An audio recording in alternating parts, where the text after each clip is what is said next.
Test de flexibilité d'épaule. Là encore, il en existe quelques-uns. Je vous en explique un aujourd'hui qui fait partie des tests de FMS, Functional Mobility Screen. Vous pouvez aller fouiller là-dessus, d'apprendre, inquiétez-vous pas, je fais pas d'examen. Fait que pas besoin de s'en rappeler. Vous avez besoin d'un tape.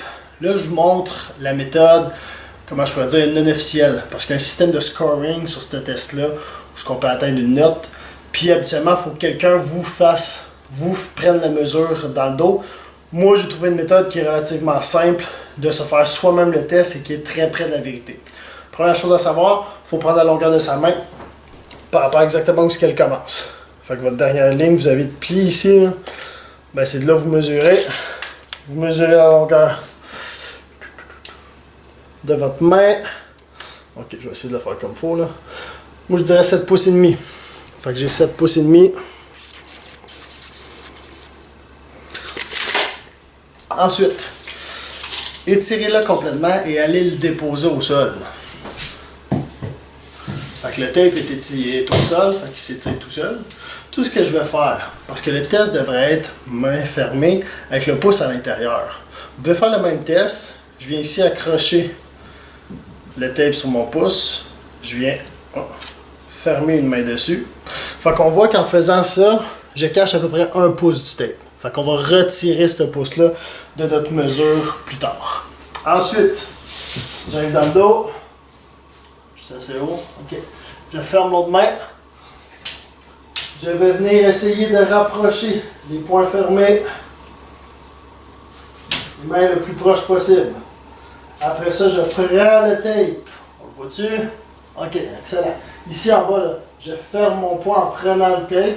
Je ne m'en sers pas pour me tirer vers le haut ou tirer vers le bas. Je fais caler le plus haut que je peux. Je le ferme. Après ça, je le tiens. Je le tiens toujours tout le long quand je l'ai lâché en haut pour aller prendre ma mesure. Si je prends ma mesure ici, on voit que j'ai atteint à peu près 12 pouces et demi. Donc, je retire mon pouce d'en haut pour vraiment faire la mesure d'un point à l'autre point. Ça me donnerait 11 pouces et demi.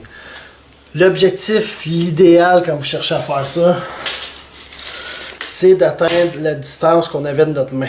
Fait que là, je suis à 11 pouces et demi, puis j'ai une main de 7 pouces et demi. Ça veut dire que je suis loin d'être rendu à un niveau de flexibilité suffisant.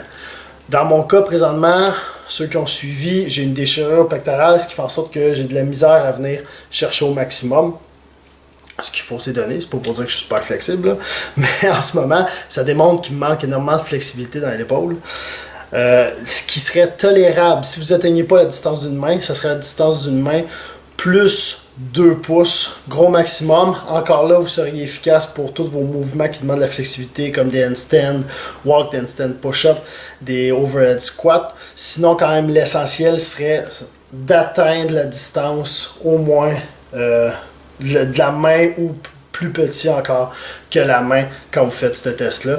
Fait que amusez-vous à le faire, parce que je suis persuadé qu'il y en a beaucoup qui vont être surpris à quel point ils s'en vont très loin, parce que si vous êtes au-dessus de 2 pouces de la longueur de votre main, il manque beaucoup de flexibilité, donc c'est sûrement une des raisons que vous manquez tous ces mouvements-là qu'on parlait.